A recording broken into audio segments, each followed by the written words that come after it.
Crypto trading isn't gambling, and if you remove the guesswork from crypto trading, it can become a structured way to generate wealth. Stay with me until the very end, as in this video I break down the 3 common mistakes that crypto traders make and exactly how to avoid them. I have spent over 100 hours researching crypto trading behavior, and in this video, I'm ready to share my insights with you. Before we start, let me show you something interesting. A crypto trader made 3 profitable trades on the 5-minute Bitcoin chart in Polymarket and gained $20,000 in a single day. While most traders are confused whether to start trading on crypto exchanges or to trade on Polymarket, this degen had a winning streak of 3 profitable trades on March 13, and here's the evidence.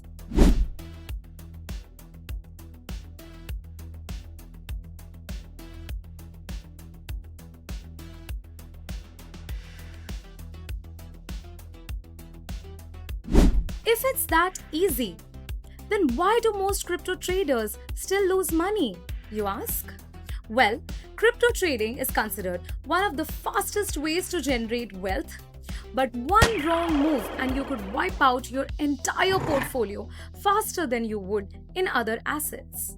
What no one tells you is that most beginners do not lose slowly like other traders in the market. Well, they lose much faster because the crypto market does not forgive mistakes. You've seen the screenshots on X, on Reddit, and the overnight success stories.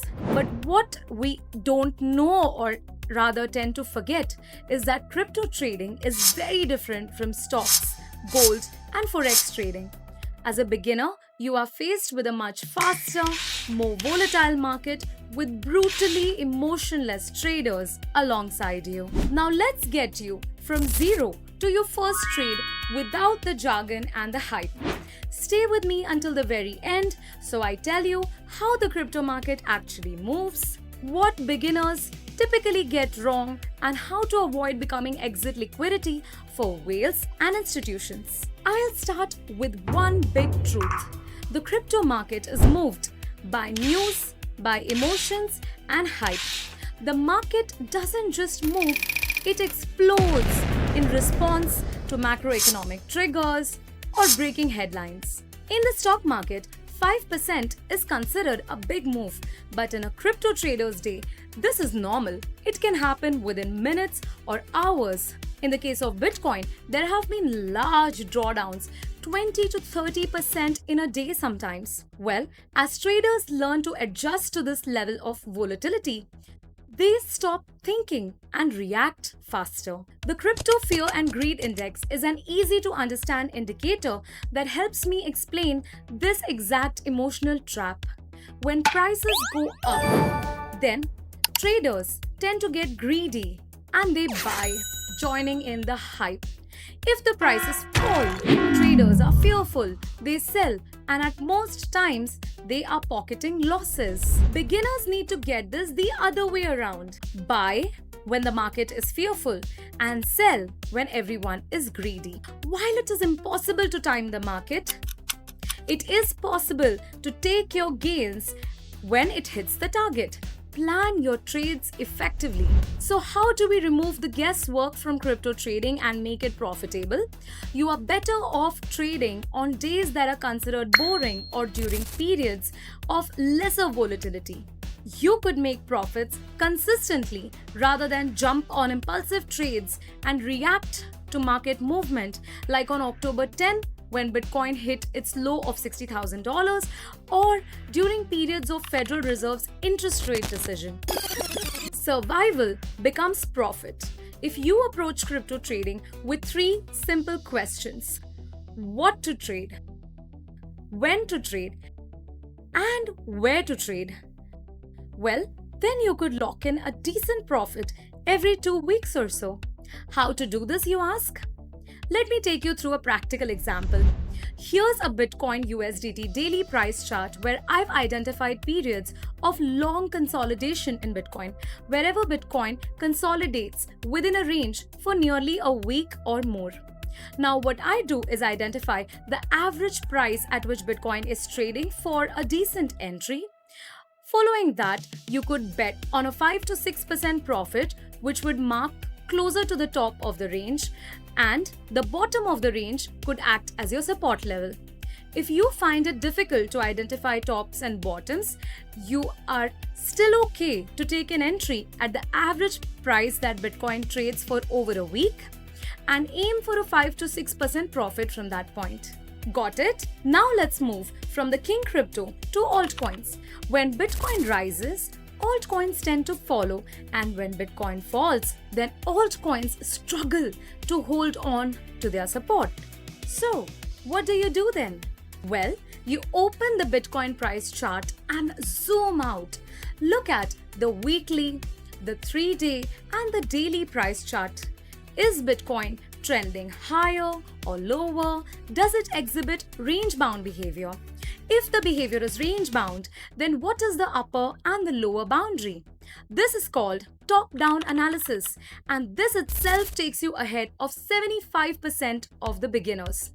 My colleague Ian Coleman has covered this in a video down here. Once you've figured out the Bitcoin trend, you can assess the bullish or bearish bias in altcoin charts. Now, do you get intimidated by candlestick charts? In that case, look at a line chart because the trend is the most important piece of our strategy and the trend is your friend. Beginners fall into the trap of trading against the trend, making big bets against the trend and failing. The next key concept for beginners is support and resistance. These levels help you identify the floor and the ceiling of every move. Whenever the price hits a floor or a ceiling, you react. Whatever your market strategy is, it's important to take the support and the resistance into account before making a trade. Trading based on your strategy might look easier on paper, but it is usually more complex than that.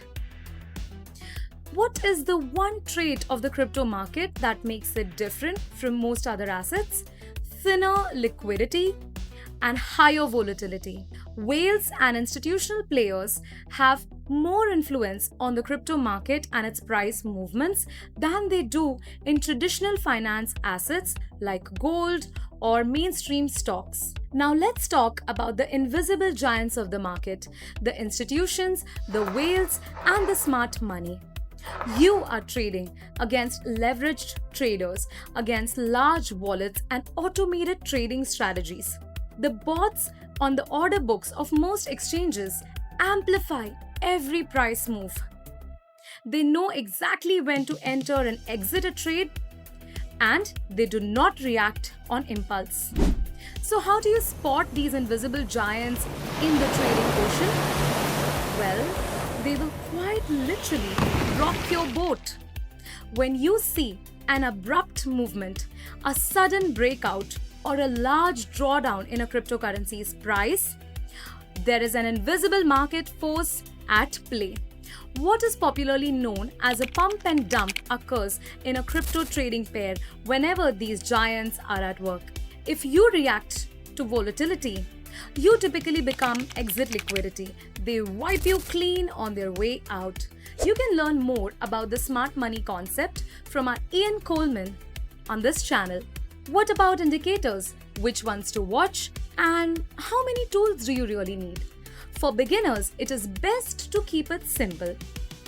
Spot the trend, watch the volume, and monitor the relative strength index, a key momentum indicator.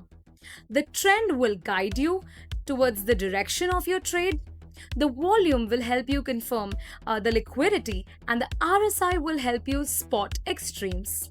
Simple as that. Watch the 3 key moving averages, the 50-day, the 100-day, and the 200-day moving averages, and these will help you spot support and resistances if you have missed them.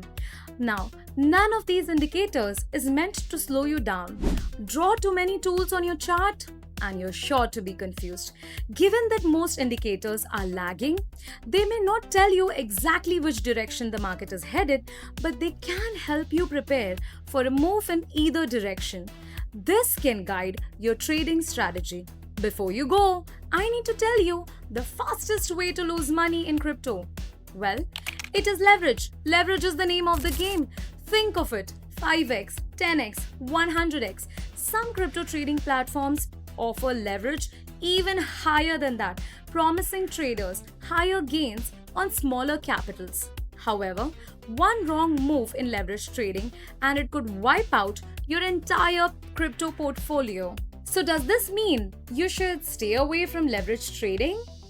Not completely, but after you master the basics of spot trading, you could start exploring leverage with a trading strategy. Learn the trading game, develop consistency, and log your trades, write them down. Once you've seen success, and by success I mean staying in the market consistently for a considerable period of time, you are ready to up your game and improve or add to your strategy.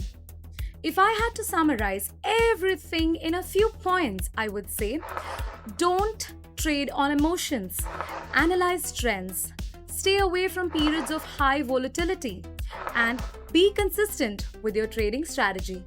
What about the shortcuts in the market, like paid signals, copy trading, or trading with automated bots? Well, most of these strategies require your consistency, good research, and a sense of your risk appetite. Most of these strategies will only work if you have developed consistency in trading and identified what your risk appetite looks like. That's why what works best is for you to do your own research, start trading consistently, and then explore the other options available in the ecosystem. So, are you starting to trade cryptos? If yes, then what are the next steps you're taking? Do you need market structure or technical analysis? I can answer all your questions in the next video. Until then, stay safe and happy trading.